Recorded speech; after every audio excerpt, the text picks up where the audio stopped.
Hello dear students, welcome in today's class. आज की नई क्लास में बेटा आप सभी का स्वागत है। पिछली क्लास में हमने डिस्ट्रीब्यूटिव प्रोनाउन पे चर्चा किया था।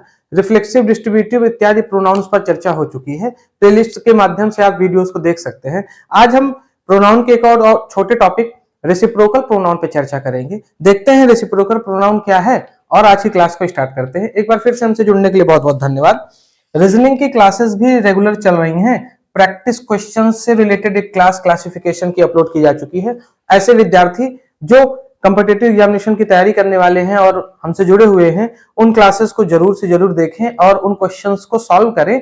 ये बहुत ही इंपॉर्टेंट क्वेश्चंस हैं। इसी पैटर्न के, या यूं कहिए कि अगर आपको 50 क्वेश्चन कराया जाएगा तो उसमें 20-25 क्वेश्चन ऐसे हैं जो विगत वर्षों में पेपर आए हैं और 20-25 क्वेश्चन उन्हीं से मिलते जुलते हैं। उसी पैटर्न से रिलेटेड क्वेश्चन हर साल कहीं ना कहीं एग्जामिनेशन में आते रहे हैं।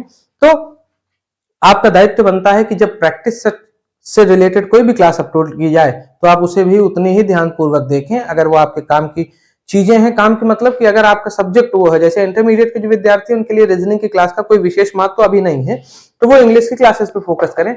ऐसे विद्यार्थी जो कॉम्पिटिटिव एग्जामिनेशन की तैयारी करने वाले हैं, पीवाईक्यूज की जितनी क्लासेस अपलोड की जाती हैं, रीजनिंग की जितनी क्लासेस अपलोड की जाती हैं, उनको ध्यानपूर्वक देखें। आपको कुछ ना कुछ काम का जरूर मिलेगा।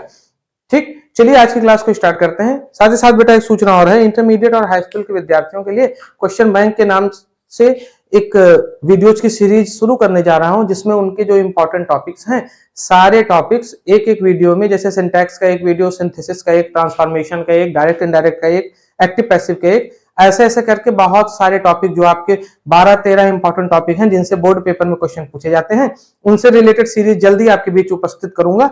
उससे आप बोर्ड पेपर में केवल उतनी चीजों को देखकर जाइए और आपका पूरा का पूरा बोर्ड पेपर उसी में से आ जाएगा, इतना हमारा आपसे वादा है। तो उसमें भी जो चीजें बताई जाएंगी, ग्रामर पे फोकस ज्यादा रहेगा, लिटरेचर की चीजें भी आपको बताऊंगा। लिटरेचर में चैप्टर पे चर्चा इस हिसाब से करेंगे कि मैं आपको चैप्टर नेम के साथ 7-8 क्वेश्चन आंसर बता दूंगा।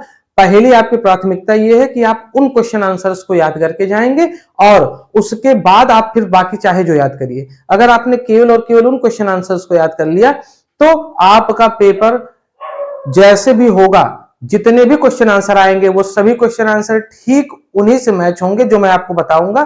ठीक, तो इस वजह से भरोसे के साथ हमसे जुड़े रहिए और जो भी क्वेश्चन आंसर भी आपको बताया जाएगा उसमें कि इस चैप्टर में ये क्वेश्चन आंसर इंपॉर्टेंट है, आप उन्हें नोट करेंगे, याद करेंगे। उनका आंसर आपको कहां से मिलेगा बेटा? 80-90 रुपए, 100 रुपए की क्वेश्चन बैंक बहुत सारे पब्लिकेशन की, मैं किसी पब्लिकेशन का नाम नहीं लूंगा, मार्केट में अवेलेबल है। हाई स्कूल इंटरमीडिएट के विद्यार्थी जितने भी पढ़ने वाले हैं, चाहे यूपी बोर्ड हो या सीबीएसई बोर्ड, लगभग सभी ने खरीद लिया होगा। नवंबर की स्टार्टिंग हो चुकी है, तो अगर आपके पास अभी नहीं है तो आप निश्चित तौर पर क्वेश्चन बैंक खरीदें, उससे रिवीजन करें। आपका 80% जितना भी सिलेबस है वो क्वेश्चन बैंक के रिवीजन से क्लियर हो जाता है। तो क्वेश्चन बैंक सीरीज के अंतर्गत चाहे लिटरेचर से संबंधित हो चाहे ग्रामर से संबंधित हो, आपको जितनी चीजें बताई जाएंगी, अगर आपने उनको पढ़ लिया, तैयार कर लिया, तो आपका 100 आउट ऑफ 100 पेपर वही मिलेगा। हो सकता है कि जो ऑप्शनल क्वेश्चन रहते हैं, जैसे 2 क्वेश्चन रहता है तो दोनों क्वेश्चन ना मैच करे तो एक तो निश्चित रूप से मैच करेगा। ठीक, जितना बताया जाता है पेपर में उतना आता है। ऑफलाइन के बच्चे जो जुड़े हुए हैं जानते हैं, जो ऑनलाइन के बच्चे जुड़े हुए हैं, जो पहले पढ़ चुके हैं या जो मुझसे कभी पढ़े ही नहीं है, ना ऑनलाइन ना ऑफलाइन, उनको भी बता दिया जाए कि हाई स्कूल और इंटरमीडिएट में 90 नंबर के ऊपर ना आ पाना आपकी अपनी कमजोरी को दर्शाता है, क्योंकि यहां से जो मटेरियल आपको दे दिया जाएगा उसमें 90 से कम आने का सवाल ही नहीं पैदा होता। तो ऐसे ही भरोसे के साथ हमसे जुड़े रहिए। चलिए आज की क्लास को स्टार्ट करता हूं और हम रेसिप्रोकल प्रोनाउन के बारे में थोड़ा सा जानेंगे। देखिए, छोटा सा ये टॉपिक है, ठीक, तो हम इस पे थोड़ी सी चर्चा करके क्लास को आगे बढ़ाएंगे और इसी क्लास में हम डिमॉन्स्ट्रेटिव प्रोनाउन के बारे में ही जानने की कोशिश करेंगे। एक काम करते हैं, रेसिप्रोकल के बारे में मैं इसमें बता दे रहा हूं, इसके ठीक बाद की जो नेक्स्ट वीडियो होगी उसमें आप किस चीज के बारे में जानेंगे? डिमॉन्स्ट्रेटिव प्रोनाउन के बारे में जानेंगे, जो कि बहुत इंपॉर्टेंट है। ठीक, तो चलिए क्लास को स्टार्ट करते हैं और रेसिप्रोकल प्रोनाउन पे चर्चा करते हैं। जैसा कि आपको पता है बेटा, रेसिप्रोकल क्या करता है? पारस्परिक संबंध को दर्शाता है। तो इसमें व्यक्ति का व्यक्ति से संबंध होगा, व्यक्ति का वस्तु से संबंध होगा, वस्तु का वस्तु से संबंध होगा। कहने का मतलब संबंध को एक दूसरे को दर्शाने के लिए हम रेसिप्रोकल का यूज करते हैं। तो चलिए क्लास को स्टार्ट करता हूं और हम इस पे विस्तृत चर्चा करेंगे। जैसा कि मैंने आपको बताया, रेसिप्रोकल करते क्या है? संबंध को दर्शाते हैं। तो इसमें जो प्रमुख शब्द है बेटा, वो पहला है ईच अदर, और दूसरा है वन अनदर। दोनों का मतलब बेटा एक दूसरे होता है, ठीक, एक दूसरे से या एक दूसरे को के अर्थ में। तो आप एक दूसरे से या एक दूसरे को के अर्थ में इसका प्रयोग करते हो, और वन अनदर का भी प्रयोग एक दूसरे से या एक दूसरे को के अर्थ में करते हो। हां, अंतर क्या है, ईच अदर का प्रयोग दो के साथ किया जाता है, चाहे वो दो व्यक्ति हो या क्या हो, वस्तु हो। और वन अनदर का प्रयोग दो से अधिक अर्थात तीन या तीन से ज्यादा मैं कह लूं के लिए होता है। तो तीन या तीन से ज्यादा, या आप कहिए दो से अधिक। तो दो से अधिक ढाई तो होगा नहीं, ढाई विषय वस्तु तो होगी नहीं कोई, ठीक। तीन या तीन से अधिक के लिए इसमें भी व्यक्ति या वस्तु। बस इतना सा ही ये टॉपिक है। इसी में 200 शब्द हैं। दो शब्द क्या है, पहला है ईच अदर, एक दूसरे से या एक दूसरे को, दूसरा है वन अनदर, इसका भी प्रयोग एक दूसरे से या एक दूसरे को के अर्थ में। तो चलिए हम ईच अदर और वन अनदर से रिलेटेड एग्जाम्पल को देखते हैं। फिर से समझिए, ईच अदर का मतलब दो विषय वस्तु होंगे, दो व्यक्ति या दो वस्तु आपस में परस्पर। और वन अनदर का मतलब दो से अधिक अर्थात तीन हो या तीन से ज्यादा हो व्यक्ति या वस्तु का एक दूसरे से संबंध, एक दूसरे से या एक दूसरे को के अर्थ में हम ईच अदर और वन अनदर का प्रयोग करते हैं। जैसे अगर मैं एग्जाम्पल की बात करूं तो मैंने एक छोटा सा एग्जाम्पल लिया, मान लीजिए जैसे Ram and Shyam do not like. अब यहां पर आपको फिल इन द ब्लैंक्स में भरना है बेटा। मान लीजिए तो राम और श्याम, आपने देखा कि दो विषय वस्तुओं की बात हो रही है, दोनों व्यक्ति हैं। तो अगर आपने यहां पर ईच अदर का प्रयोग किया तब सेंटेंस सही है। क्यों? क्योंकि दो के लिए ईच अदर लगता है। लेकिन अगर आपने वन अनदर का प्रयोग कर दिया तो बेटा सेंटेंस गलत हो जाएगा। क्यों? दो से अधिक के लिए वन अनदर लगता है। तो Ram and Shyam do not like each other, Ram और श्याम एक दूसरे को पसंद नहीं करते हैं। तो इस तरीके से ईच अदर और वन अनदर का प्रयोग होता है। अगर मैं इस एग्जांपल को रफ करूं और साथ ही साथ इसे भी रफ कर दूं ताकि स्पेस मिल जाए, और मैं यहां लिख दे रहा हूं फिर से, ये दो के लिए, ये दो से अधिक के लिए, ठीक। अब कुछ एग्जांपल्स को और देखते हैं। जैसे अगर मैं बेटा एग्जांपल की बात करूं तो जैसे ऐसे समझिए, अगर दे लिखा हुआ है, अब दे का मतलब वे होता है, तो इसका मतलब दो भी हो सकता है और दो से ज्यादा के साथ भी हो सकता है।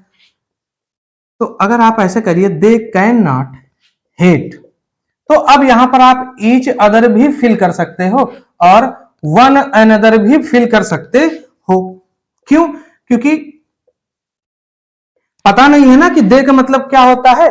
वे का अर्थ एक के सेंस में भी होता है, सॉरी, वे का अर्थ एक के सेंस में कहने का मतलब कि दो के लिए वे का अर्थ होता है और दो से ज्यादा के लिए भी दे का यूज होता है। लेकिन जैसे दे की जगह बॉयज है, अब बॉयज के साथ भी, बॉयज मतलब लड़के, लड़के एक का मतलब बॉय, एक से जैसे संख्या दो हुई तैसे बॉय का प्लूरल बॉयज। अब दो लड़कों के लिए भी बॉयज यूज होता है। अगर न्यूमेरिक एडजेक्टिव नहीं दिया है कि दो है कि चार है कि छह है, तो दो के लिए भी बॉयज यूज करते हैं आप। दो से अधिक के लिए भी बॉयज आप यूज करते हो, तो भी आप कुछ भी लगा सकते हो। लेकिन जैसे यहां पर अगर टू बॉयज हो गया, ठीक, अब यहां पर अगर आपने वन अनदर का प्रयोग किया तो गलत हो जाएगा। तो टू बॉयज के साथ क्या लग जाएगा बेटा? ईच अदर लग जाएगा, ठीक।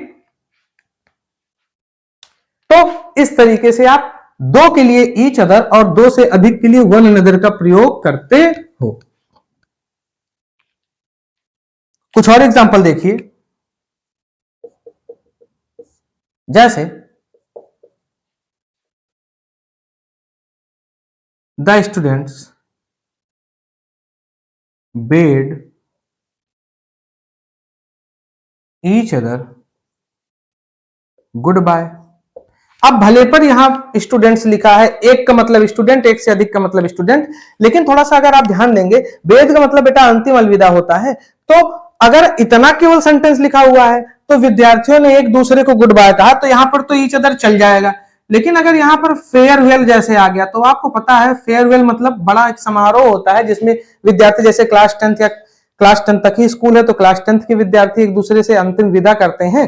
और क्लास 12 तक विद्यालय है, तो जब बोर्ड पेपर नजदीक आता है तो जैसे विद्यालयों वगैरह में फेयरवेल का आयोजन किया जाता है। अंतिम विदा के रूप में लोग एक दूसरे से मिलते हैं, बातचीत करते हैं, कुछ कल्चरल प्रोग्राम वगैरह होते हैं और उस दिन के बाद से फिर विद्यालय में उनकी पढ़ाई नहीं होती है। तो अगर the students bed each other केवल लिखा हुआ है तो उस सेंटेंस को आप गलत नहीं मानेंगे, क्योंकि वहां स्टूडेंट्स की संख्या 2 हो सकती है। जब न्यूमेरिक एडजेक्टिव नहीं दिया है तो हमें नहीं पता 2 है या 2 से ज्यादा है। हम 2 के लिए भी स्टूडेंट्स का प्रयोग करते हैं, हम 2 से ज्यादा के लिए भी करते हैं। लेकिन अगर students bed each other goodbye in farewell लिखा है, तो अब फेयरवेल की बात अगर कर रहा है तो भले ही न्यूमेरिक एडजेक्टिव नहीं दिया है, थोड़ा सा कॉमन सेंस आप लगाइएगा कि फेयरवेल में ढेर सारे बच्चे, कम से कम क्लास के जितने बच्चे इकट्ठा रहते हुए एक दूसरे से विदा लेते हैं, तो इस सेंस में ईच अदर से बेहतर है बेटा कि आप किसका प्रयोग करिएगा, वन अनदर का करिएगा। वहां पर सेंस यही आ रहा है कि विद्यार्थी जो है एक दूसरे से अगर फेयरवेल में विदा ले रहे हैं तो 2 ही विद्यार्थी एक दूसरे से नहीं मिलेंगे, पूरी क्लास एक दूसरे से मिलती है। उस दिन आखिरी दिन रहता है, तो जिसकी साल भर नहीं एक दूसरे से मुलाकात हो पाती है या बातचीत नहीं होती है, किसी बात को लेकर आपस में मतभेद रहता है, उस दिन वो भी जरूर मिलते हैं कि चलो कोई बात नहीं, हम 3-4 साल साथ में पढ़े और आज अंतिम दिन है तो आज सारे मतभेद को मिलाकर हम मुलाकात करते हैं। तो फेयरवेल क्योंकि एक प्रोग्राम है, प्रोग्राम में पूरी क्लास के बच्चे सहभागिता करते हैं, इस वजह से सेंस आएगा कि विद्यार्थी 2 ही नहीं है, 2 से ज्यादा के लिए स्टूडेंट्स लगा है। तो आज की क्लास में इतना ही, इस टॉपिक में बस इतना ही है। ईच अदर और वन अनदर, 2 के लिए ईच अदर, 2 से अधिक के लिए वन अनदर। ठीक, तो आई होप ये क्लास समझ में आई होगी। जल्दी आपसे मिलूंगा एक और नई क्लास के साथ। ऐसे ही हमसे जुड़े रहिए, प्यार दिखाते रहिए और लाइक शेयर कमेंट कर दिया करिए। अगर वीडियो में नए जुड़ रहे हैं तो सब्सक्राइब भी कर लीजिए चैनल को। तो साथियों, आज की क्लास में बस इतना ही। जल्दी आपसे मिलूंगा एक और नए टॉपिक, एक और नई क्लास के साथ। तब तक के लिए keep practising and be happy, be healthy. जय हिंद।